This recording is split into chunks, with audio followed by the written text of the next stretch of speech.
Sebab diperkirakan umur Yesus sudah 2 tahun.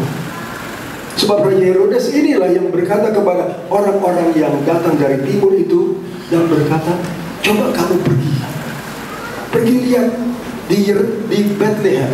Sebab imam-imam orang Yahudi berkata di Bethlehem itu, mereka tahu di Bethlehem, tapi Bethlehem sudah lewat 2 tahun, mereka masih tidak tahu bahwa Yesus sudah lahir. Begitu gebleknya saudara-saudara, begitu gelapnya orang, tidak tahu ada sesuatu peristiwa yang besar terjadi. Nah, karena itulah maka saudara-saudara, Natal itu besar sekali, dirayakan sebesar. Lihat koran-koran menjelang hari Natal. Natal datang, berbelanjalah, diskon, pesta diskon. Aduh, sampai lihat pesta diskon ada yang 90%. Dia makan dari apa tuh? Dia sudah naikkan harga duluan berkali, baru sekarang dia potong dulu. Barangkali saya nggak tahu, saya bukan pedagang, saya nggak tahu politik dagang itu. Tapi saya tertanya, 50%, 70%, 9%. Apalagi kalau hanya satu hari saja orang antri dari 5 pagi. Toko belum buka, sebab ini cuma 1 hari. Ada yang di Amerika dibuka hanya 3 jam. Kalau 3 jam cepat dapat antrian, baru sampai depan pintu habis. Kecewanya minta.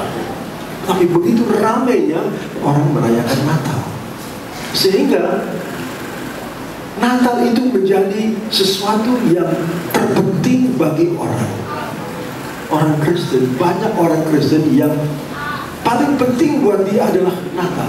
Yang lain, kalau kita di sini Natal libur semua, ya.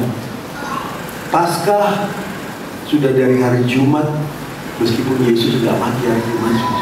Saya tahu Yesus tidak mati hari Jumat, tapi sebab itu dikatakan hari libur memperingati kematian Yesus, libur lagi. Dulu malah hari kebangkitan Yesus, ada hari kebangkitan pertama, Paskah pertama, Paskah kedua. Sudahlah, sekarang dipotong cuma 1, gak apa-apa, pokoknya 1.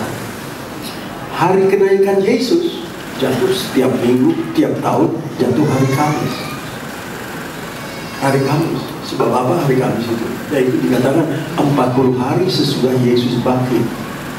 Yesus jalan keliling untuk menunjukkan kepada orang-orang yang telah menyalibkan dia bahwa Yesus sudah bangkit. Dia disalibkan, dia dikuburkan, tapi dia bangkit dan dia jalan keliling, tunjukkan kepada semua orang bahwa Yesus yang mati sudah bangkit. Itu hari pun hari buat kita hari libur. Nah, hari Pentakosta yang biasanya hari Minggu. Kalau di Indonesia Barat, di Belanda misalnya ada Pentakosta pertama, Pentakosta kedua, hari Minggu dan hari Senin. Kita dipotong hari Senin, nggak apa-apa. Tapi ada hari-hari raya yang berhubungan dengan Yesus itu tetap merupakan hari raya Kristen. Dan semua diliburkan. Jadi kita percaya bahwa bukan hanya Natal yang penting, hari kematian Yesus penting, hari kebangkitan Yesus penting, hari kenaikan Yesus ke surga penting. Apalagi kalau hari kiamat waktu Yesus datang kembali. Nah, disitulah kita libur selama-lamanya. Apalagi karena di situ kita diangkat oleh Tuhan, lalu bertemu dengan Tuhan, lalu tinggal dengan Tuhan selama-lamanya. Libur benar-benar. Jadi pendeta-pendeta bagi saya ditanya, oh kapan libur? Nanti aja di seberang sana.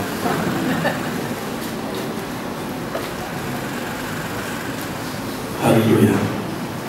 Nah, di sini lantas seorang Yahudi, mereka kalau ditanya kenal, kamu kenal Yesus enggak? Gak tahu.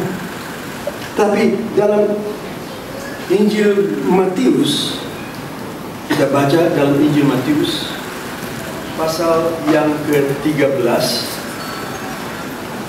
ayat 54 dan ayat 55. Kitab Matius pasal yang ke-13 ayat 54 dan ayat 55. Satu waktu Yesus pergi ke satu tempat kotanya sendiri, lalu ada orang-orang berkumpul. Sebab Yesus senang sekali mengajar. Dia mengajar, cara Yesus mengajar istimewa. Sebab bukan hanya secara ngomong tentang kuasa Tuhan, tapi dia sendiri juga mempunyai kuasa itu. Dan dia menarik banyak orang dengan banyak mujizat terjadi. Dalam Matius pasal 13 ayat 54 dan 55,